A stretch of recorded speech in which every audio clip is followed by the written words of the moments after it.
Welcome to season 2 of Triggered the True Crime Podcast. It's so weird.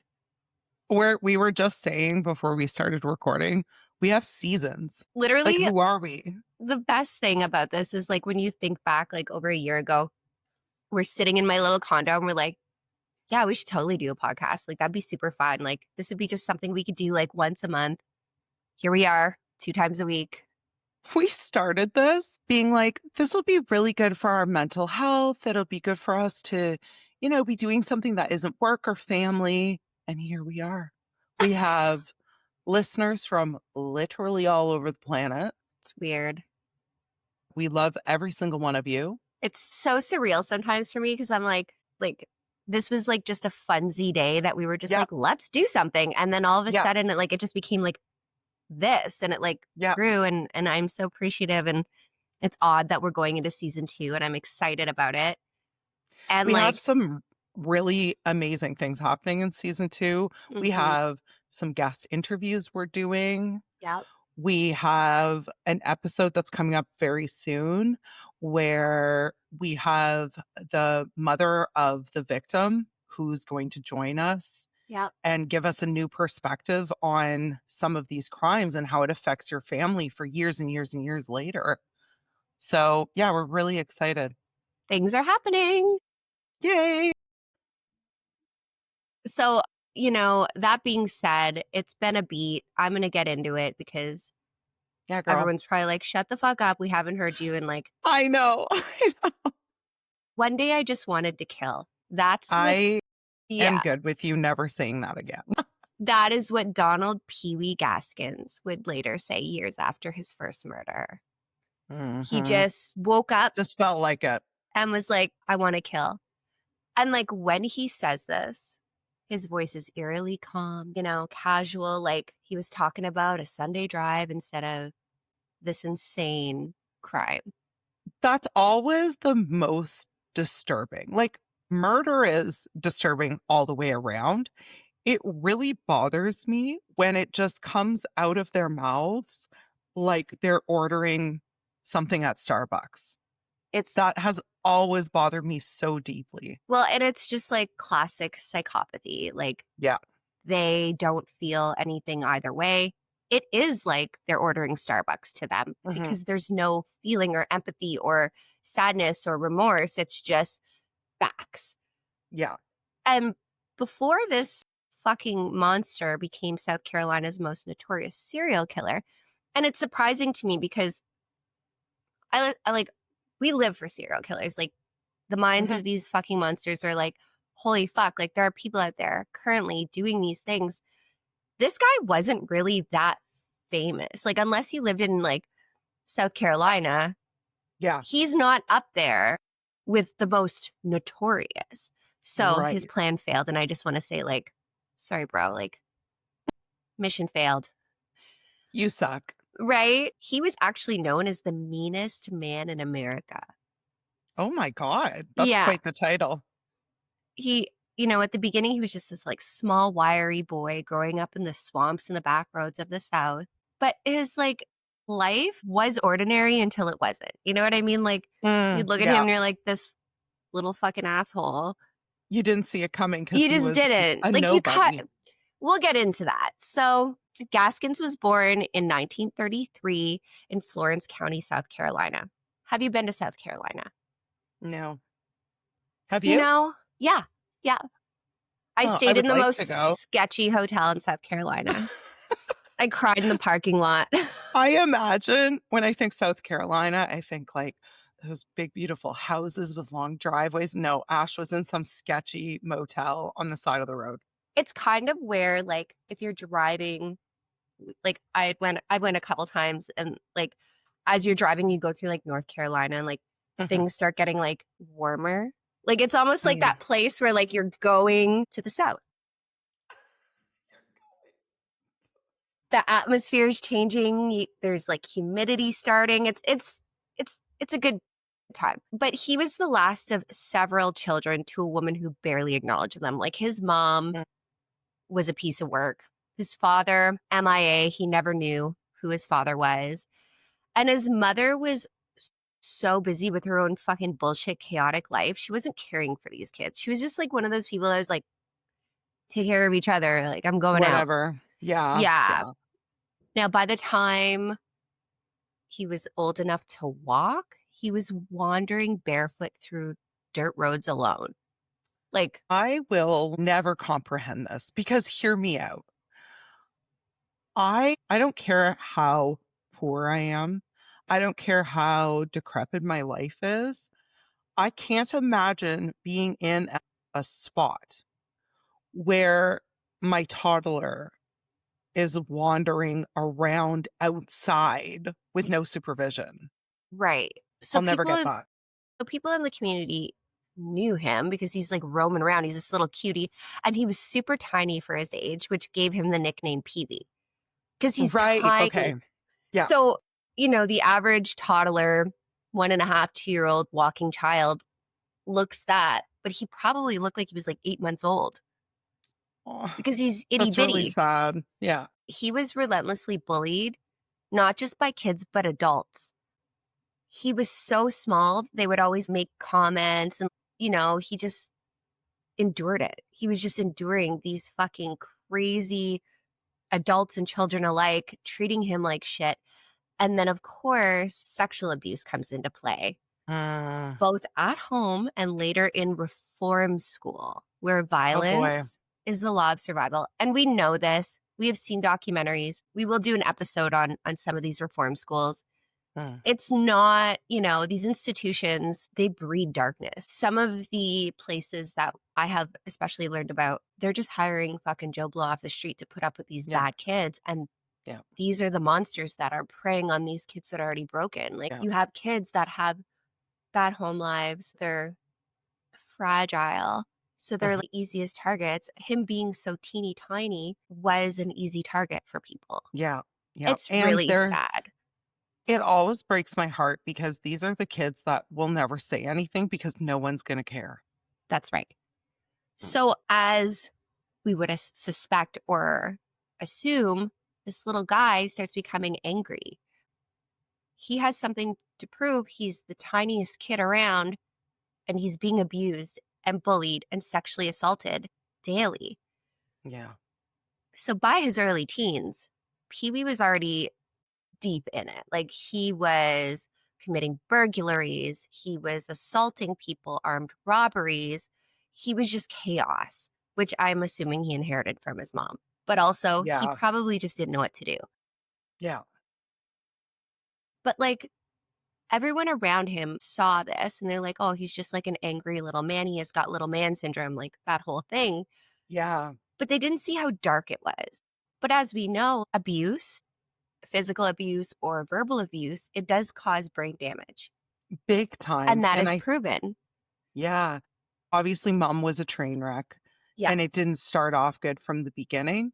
But the fact that the next experience he had in his life was bullying Hmm. speaks volumes. And There's I no think a lot love. of times, yeah, and a lot of times people don't understand the damage that bullying can do to a child or an adult. We always have little PSAs for every episode.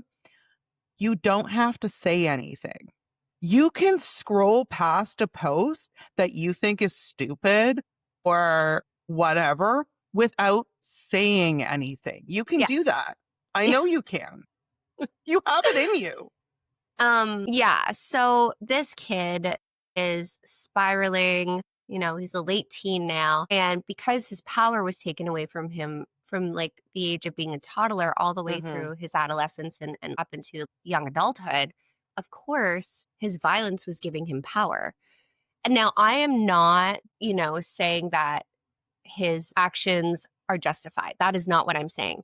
But I'm No, trying no. to paint the picture of this is what can occur when someone is constantly abused and their brain isn't given a healthy start. Yeah, and I think we cover it all the time on this podcast. People can commit heinous crimes who had perfect lives, perfect upbringings. 100%. This happens. But there is a correlation between these children who were neglected from day one and bullied and put down and told they weren't going to be anything. there is a correlation between that and crimes later in life. Yeah. So, of course, later on, after we find out the monstrosity of this man, outright says it gave me a feeling of power Mhm, because once I was the one inflicting it, it gave me that sense of I'm not a victim anymore. mhm. So by the time Donald Gaskins hit his early 20s, he'd already lived more violence than most people could ever imagine in a lifetime. He'd spent most of his youth in and out of reform schools and later behind bars. So like he's always kind of been locked up. He's always, you know, and he Mhm. quickly learned that size doesn't matter if you were ruthless enough. That's right. Right? Like if you are coming up against a fucking 200-pound dude, you're going to do whatever you have to do. And this Yeah, is what he learned. He learned yeah. to be ruthless. In prison, Gaskins was tiny. He was barely 5'4". So he's like a grown man, scrawny, like we're talking skin and bones, the tiniest little guy. He probably resembled a pubescent 11, 12 average size boy. Yeah, yeah, no kidding. But that didn't stop him. Like he was like, yeah, fuck you. I might be small, but watch this. He's the epitome textbook Napoleon. 100%. Yeah, Yes. Right? After being assaulted repeatedly, he realized if everyone was scared of him, people wouldn't come at him because they'd be like, this guy's fucking crazy. Let's avoid him. And that's what yeah. he did. He Mhm. killed another inmate in prison known as Hazel Brazel. And from that moment on, Gaskin's reputation changed overnight. He became the power man, which I giggled because Oh. he's just this little person. He's like the man of prison, like this little You're like, dude, "You go, buddy. right? Do your thing." Everyone was like, don't cross him. He's little. Yeah, yeah. And that was his first taste of murder. Something Mm. inside him was like, wait, it doesn't matter because if I do this, I'm the one in power. No one's going to hurt me. So he was paroled in 1951. And instead of leaving the violence behind in prison, he was like, this is who I am. I'm someone to be Persona. feared. This is my persona. I'm out of prison. I'm powerful. And he drifted from job to job. You know, he was a carny at one point, then he was a mechanic, and then he was just like a petty thief. But what he really was a predator because he prowled. And I mean prowled on these like highway back roads Ew. looking for people who wouldn't be missed. Fuck, Get a Pee-wee. hobby. Dude, he got You'd a look s hobby.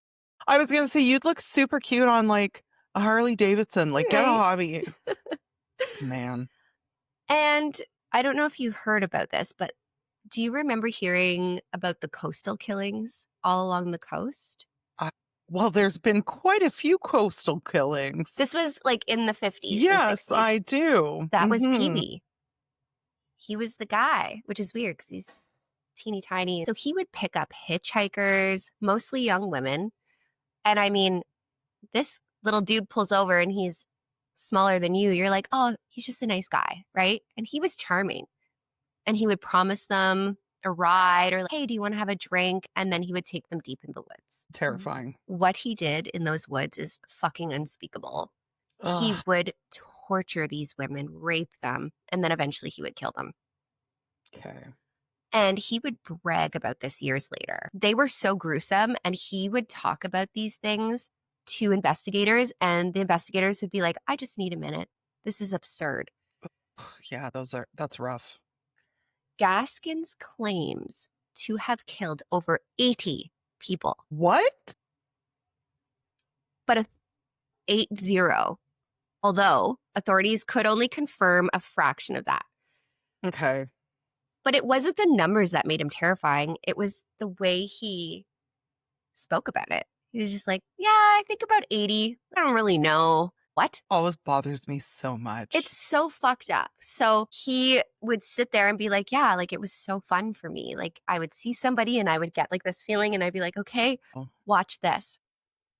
So And zero remorse, zero zero remorse. understanding. Okay. Some people he said he killed for money, like robberies or just like would rob them. Okay. Some, reminded him of somebody that like treated him poorly at one point. And then some just kind of looked at him in a way The that, wrong way. yeah, This always scares me. To the right? kids, I'm like, don't look at anyone No, ever. mind your business. Yeah. Eyes to the floor. Yeah. So this is the kind of evil that wasn't born, it was forged. And this was part of why I chose this, because I think of our kids and I think of anybody in the world that has ever been treated poorly. And you don't know what you're creating when you treat somebody to the, you don't know. Yep. It turned him into something cold and cruel because he was a baby when all this started. So he didn't Yeah. even He have a never had a chance. chance. Yeah. So by the 60s, PeeWee Gaskins had become literally a drifter of death. He would charm you into trusting him just long enough to get close. And then when you got close, you never came back from him. Hmm. By the late 60s, he had mastered the art of blending in. He wasn't the kind of killer who kind of stood out. He didn't look like a monster. He looked like your mechanic, your neighbor, the guy who'd wave from his truck, passing people in the community. And that's what made him dangerous. He'd been released from another prison, I think in 1961. And not long after, he settled into life in rural edges of South Carolina, kind of a teeny tiny town you would pass through and not blink twice. Mm-hmm. But he was running little scams, repairing cars, and then stealing parts, just shit like that. Okay. Just an asshole. Yeah. The ones he called serious murders in his twisted mind, these weren't like his coastal killings. These were not picked up on the side of the road. These were personal. So the ones that he grabbed Mm. along the side of the coastline, hitchhikers, shit like that, those were for fun. The ones that he really talked about the most and called serious killings or serious murders, which is crazy because they're all quite serious, they involved people he knew. And it didn't matter if you were his friend, if you were a fucking milkman delivering milk, if you fucked with him, that was a serious killing. He plotted your death. Really hope someone at some point was like, so murder is serious, period. So the first was a young girl he knew from the area. She was 13. Her name was Peggy Catino, and she just vanishes one day. Without a trace, they searched and searched. Later on, they did find her body dumped in the woods. Mm. She was sexually assaulted and brutally beaten to the point of unrecognition. For years, another man was wrongly convicted of her murder, and he went to Oh, prison. And PeeWee just roamed free, smirking in the shadows. gross. I hate him. And that was his problem, Yeah. right? He didn't look like Yeah. someone who could possibly even do this. He didn't look Yeah. big enough. He didn't look strong enough. So as the years went on, Gaskin's thirst for blood deepened. And we talk about this all the time. Bloodlust is a thing for somebody with Yes. psychopathy. Yeah. Once they get it, they have to keep feeding it. So he decides, I could make this into a business. So he begins killing for hire. Oh, okay. All right. So drug dealers, jealous lovers, crooked businessmen, if you had cash, PeeWee would do it. If you were like, I need this person's fingers chopped off, he had the stomach for it. He's like, yeah, no Yeah. problem. He once said, killing's just a job like any other. The only thing is, I was so fucking good at it. He was so proud of Oh, his wow. skill So set. he's super cocky about this whole thing. Yeah.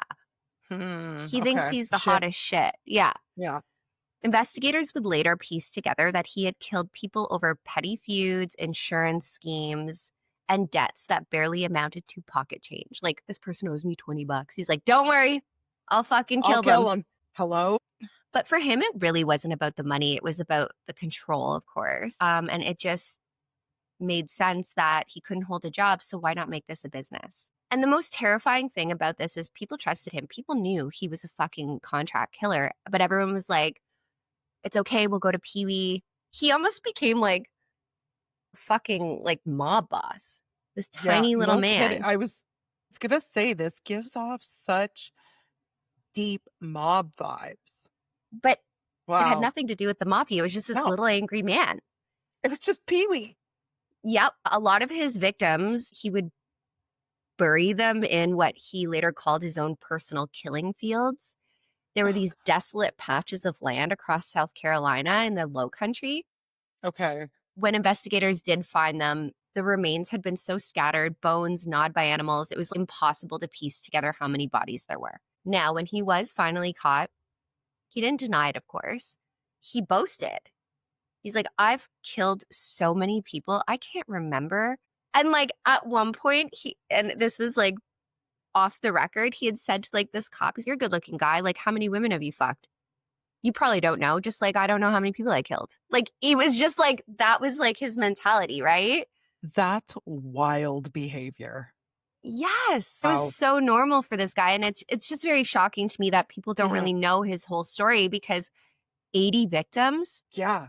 and no one talks about it. Hello? Wow. Wow. I know.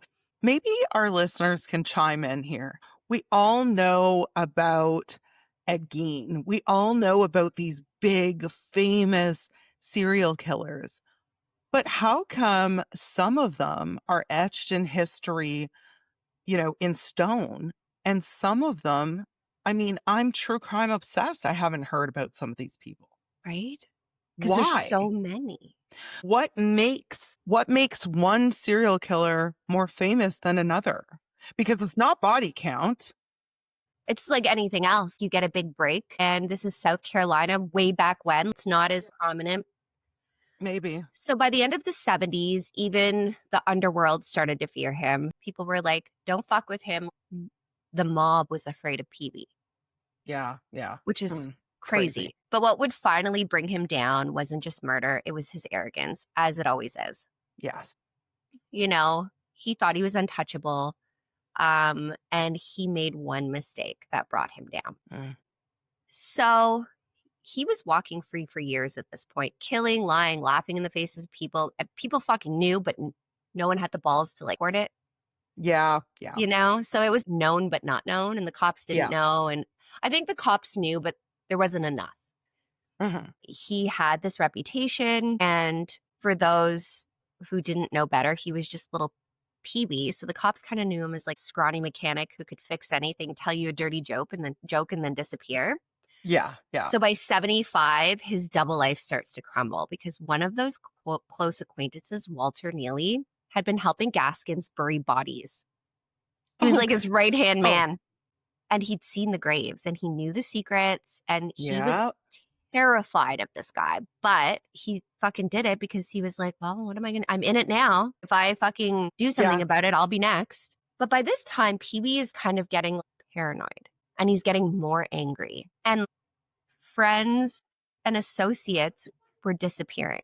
So now he's not Oh just killing, he's just killing everyone. You didn't show up to my house at this time, like you said, you were 5 minutes late, you're dead. He was you're just done. out of fucking control. Oh my God.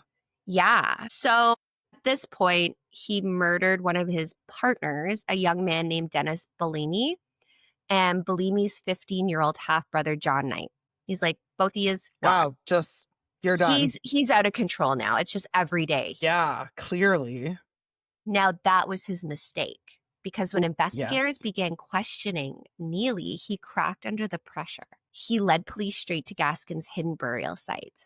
Mm-hmm. And what they found was fucking wild. Bones, clothing, literally everything. These people Crazy. disappeared and there they are years later, skeletal remains scattered across this marshy landscape. PeeWee was arrested and charged with multiple murders.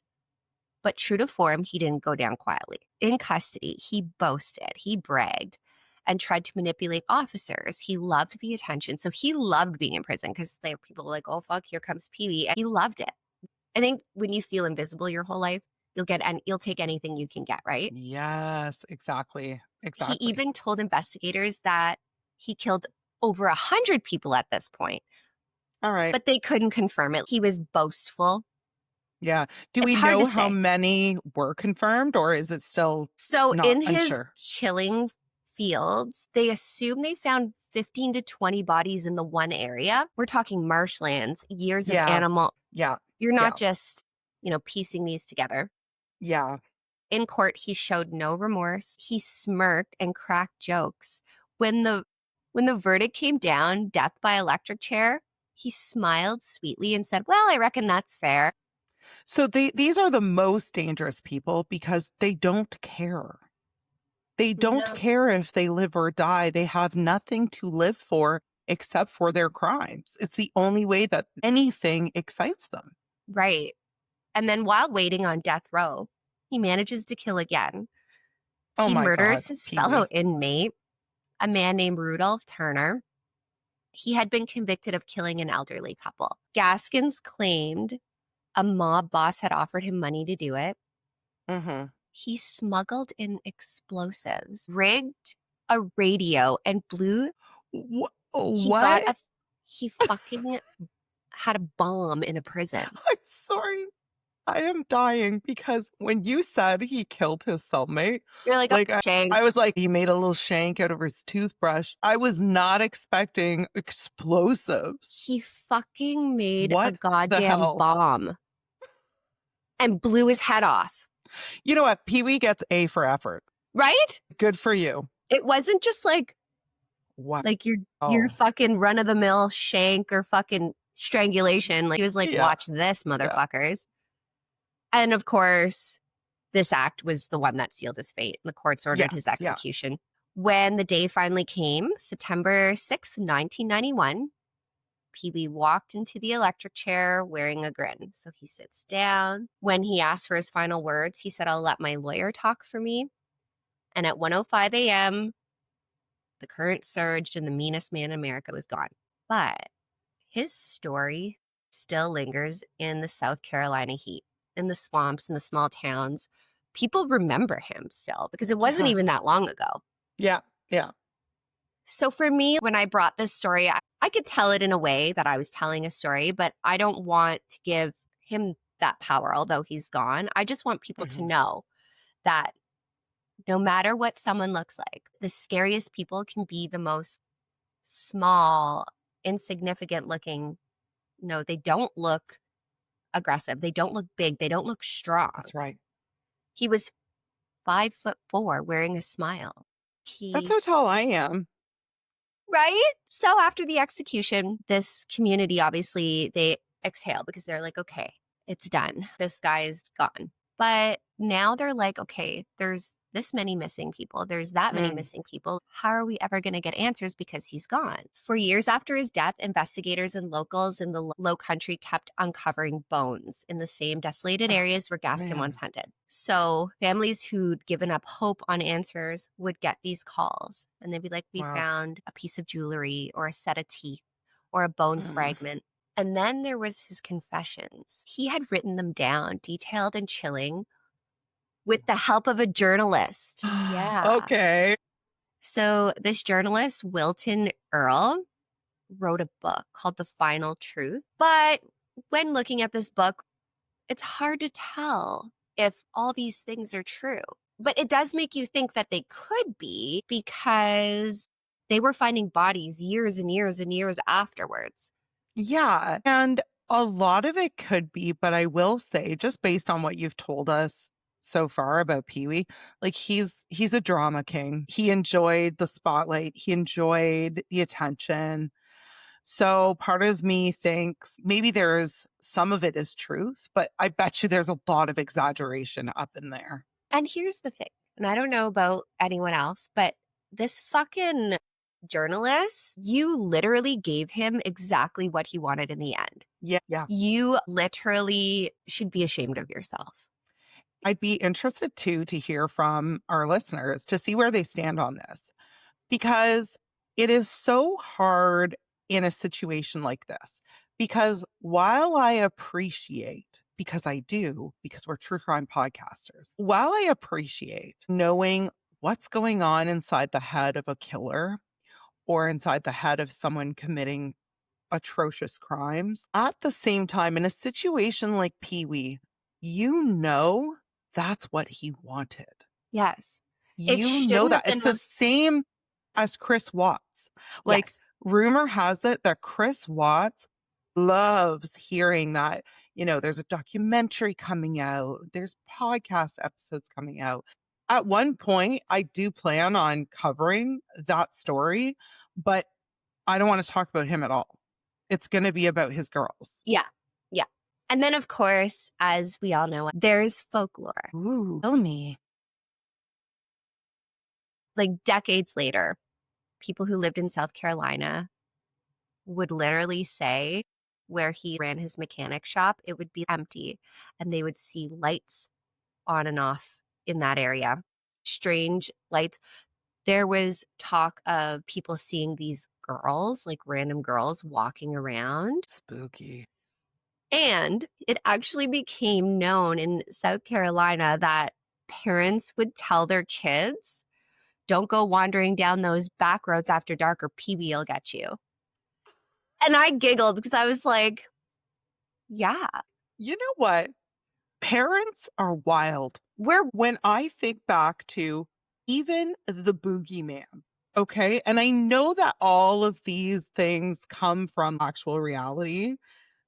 But when I think back to the fact that my mom would be like, you better stay in bed or the boogeyman's going to get you. Ma'am? my mom. Okay, you guys, this is the most fucked up thing. When I was like 5 or 6, Mhm. my mom, for I think Christmas or something, decorated, like, she like surprised me with like a whole new bedroom. Fucking gremlins. Gizmo. There was this big tapestry and bedding and this gizmo thing. I can't. I'm thinking, I'm going to fall asleep and they're going to come to life and kill me. That would be terrifying. And later on in life, I was like, Mom, Mom. do you remember around like 5 or 6, we were living in Yep. such and such place, I started sleeping in your bed? And she's like, yeah, I always wondered. You wondered. You're like, the gremlins everywhere? You decorated my childhood bedroom in fucking gremlins. What the fuck are you talking about? That That is is a so horror funny. movie. Yeah, yeah. It's so funny that you say that because I knew I was a weird kid. But now as an adult, Like, looking back and being like, when did this all begin? I was in love with and obsessed with ET. I had the stuffed animal, this weird looking alien thing that I cuddled every night, his long head. Like I can picture the stuffed animal. I And mean, I'm like, E.T. yeah, was that was quite it. sweet. I He know, was but that sweet. was it. I was Yeah, obsessed with this I thing. think mine was the gremlin bedroom. Yeah. My friends had teddy bears with like bow ties, and here I was carting ET around. And I remember my mom being like, you can't watch that movie. Now, I did watch the movie with my babysitter, but I wasn't allowed to watch the movie. But But she was like, let me put these terrifying monsters all over your bedroom. and the tapestry, like, you guys, you have to understand this vision. So you walk into my cute childhood room, and it's like these quilted gremlins on this big wall quilt. And then on the outside was pink and it had lace frills. I can't. She was trying to take this fucking terrible, terrifying movie for a young person and make it cute. This is where it all began, Ash. This is where we were like, well, if we just put frills on bad things, it'll be fine. It's Yeah. art. That's where probably my problems began. Chantal loved E.T. and PeeWee Gaskins was a fucking psychopath. Yeah. True, true, true.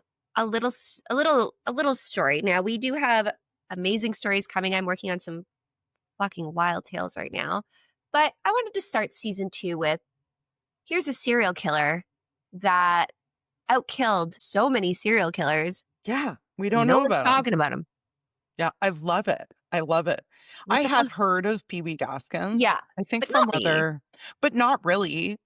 I had no idea there was like 80 plus bodies. Or did Very you know that interesting. he smuggled a fucking bomb? No, that is quite fun. Like, guys, no one get offended. I know it's not funny. I know someone lost his life. But to be fair, he was also a murderer. I look at this like the trash taking out itself, Yeah, exactly. really. But a bomb, like you smuggled a bomb into prison. Badass.